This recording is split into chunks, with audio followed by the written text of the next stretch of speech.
In Ninoy's letters to his children, and in your prayers for your children, and your the way you carry yourself, there's this deep tenderness for your children, your family, which I think gets communicated to the nation and to the world. Can you tell me about just the tenderness that you two have for your children? Well, again, it was, I had said that when I got married, I was determined that I would be a good wife and mother. And there was no problem there.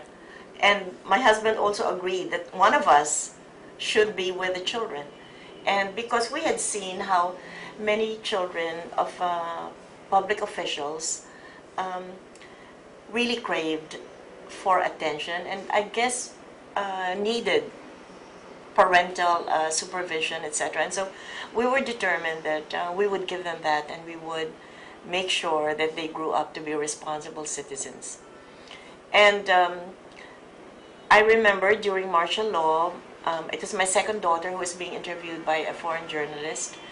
And I heard the journalist ask her, so you must miss your dad a lot and it must be very difficult for you. And she said, oh yes, really miss my dad, but it would have been worse if it were my mom in prison.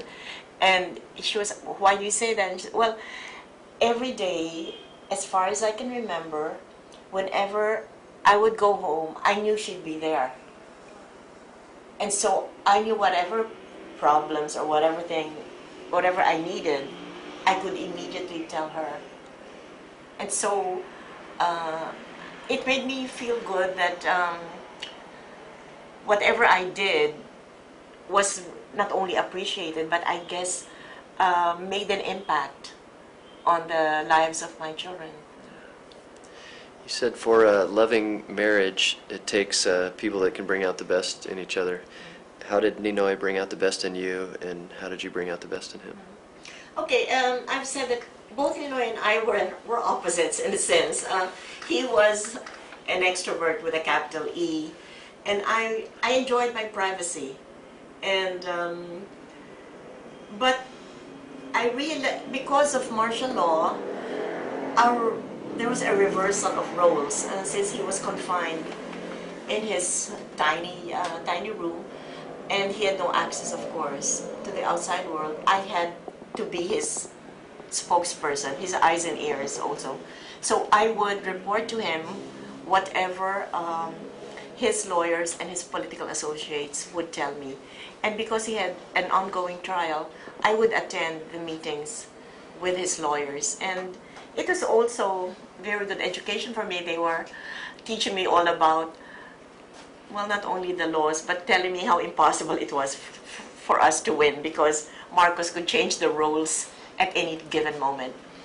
So in his case, because before he could solve almost any problem, and I also felt whatever problem I had, I could just bring to him, and he would find ways and means of addressing that problem, or the two of us could easily look for solutions. But this time, both of us were powerless to do so. And so the two of us naturally had to turn to God. And while I was prayerful before, I was not as fervently prayerful as I became, okay? Because before, what were my problems? Really nothing, and very inconsequential compared to the enormous problems that were brought to us because of martial law. Ninoy, in his case, he had written in his diary that, I was a nominal Catholic, and the only reason I would go to Mass every Sunday was to avoid a quarrel with Cory. So, because I had made it a rule, every Sunday all of us go to church, and we go to church together. So that's what he had written in his diary. But later on, he had all the time in the world. He became so prayerful, and in fact, he would ask me, so Cory, you pray the rosary every day? I said, yes, of course. How many do you pray in a day? And I said, well, 3. At that time, there were only 3 major mysteries. Unlike now, there are 4 major mysteries. So 3, is that all? He said, yeah, well, how many do you pray? And so he said, well, once, I think I prayed 50 rosaries. And I said, oh, well, you don't do anything, you're just here, so you have all the time in the world. But I suppose all the prayers, and he was forever reading the Bible. Prior to that, I don't know, neither one of us really was into Bible reading, but in prison, he was just reading the Bible. In fact, I think my oldest daughter was telling me, Mom, for my first year in college, you put down the occupation of your father, so I put down senator. And then now, the way he talks to us about, and I think I'll just say preacher, because every time we visit him, he tells us about what he has read, not only in the Bible, but all these other religious books that he has read. So we were saying that the years of his imprisonment were very difficult, but they gave us the greatest learning experiences.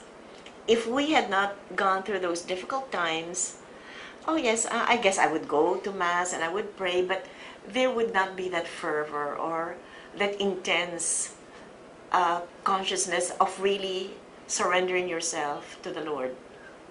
So while, as I keep on saying, I hope there will no longer be more sufferings, but I think that if one were not suffering, would one pray?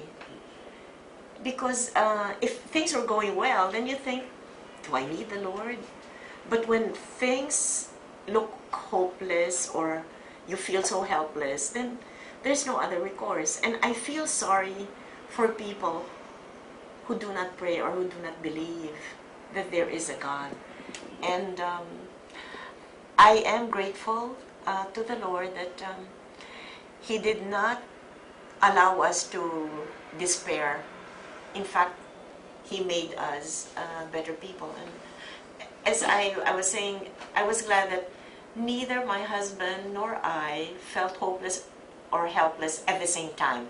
It would have been tragic if both of us were feeling so low. And there would be times when I visit him and he would say, oh, Cory, does anybody ever even remember me? And I think we might as well resign ourselves, that this will be forever. And I said, no, of course not. And I tell him that I'm sure things will change, and whatever good news I could get, which were very few and far between, but I just tell him, look, that this happened, and then there would be days when I would feel really bad, and I say, oh, I wonder if this will ever end, and I say, no, just, so it was good. I believe God made it possible for us not to be feeling low at the same time, so that one would be able to comfort the other. You have one of the rare marriages that the world can emulate, and it wasn't the perfect marriage. I understand that. I understand that, but it is one that has this again, another sort of icon of love, where two people even switched their ways of being, and learned from each other in doing that, and then maintained a deepened sense of love during pressure and during suffering, versus something that fell apart during the pressure and the chaos. That's why I really feel so blessed. Of course, I've been thinking, would I ever have married anybody else? I don't think so.